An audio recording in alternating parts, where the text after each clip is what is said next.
অনূর্ধ্ব-19 Asia কাপে champion Bangladesh. দুবাইয়ের আন্তর্জাতিক ক্রিকেট স্টেডিয়ামে এদিন ভারতকে ৫৯ রানে হারিয়ে দিল বাংলাদেশ। প্রথমে ব্যাট করে ১৯৮ রান করে বাংলাদেশ, জবাবে ভারত অল আউট ১৩৯ রানে। বাংলাদেশ গতবারেরও চ্যাম্পিয়ন ছিল, এবারেরও চ্যাম্পিয়ন। ভারত কিভাবে ম্যাচটা হারল সেটাই একটা বড় ব্যাপার। পুরো ব্যাটিং ব্যর্থ ভারতের।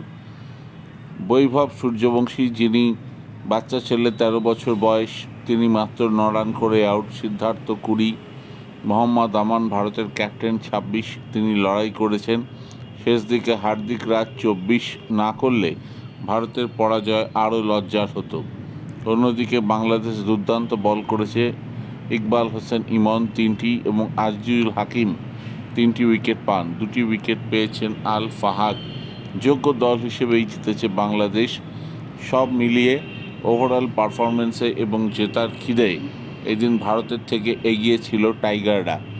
সেটা প্রতিটা মুভমেন্টে বোঝা গেছে। Right from ball 1 till the last বল বাংলাদেশ ভারতকে সব জায়গায় পিছিয়ে দিয়েছে।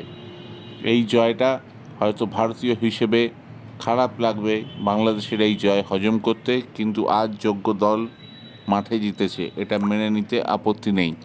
ভারত এবং বাংলাদেশের বর্তমান পরিস্থিতি যাই থাক, রাজনৈতিক পরিস্থিতি, বর্ডারের পরিস্থিতি, সেটা অন্য ব্যাপার, কিন্তু মাঠের লড়াইয়ে আজ বাংলাদেশ যোগ্য ছিল, এটা মানতে অসুবিধা নেই। আশা করি আমার এই ভিডিওটা ভালো লাগলে সাবস্ক্রাইব করবেন চ্যানেল। ধন্যবাদ, ভালো থাকবেন সকলে।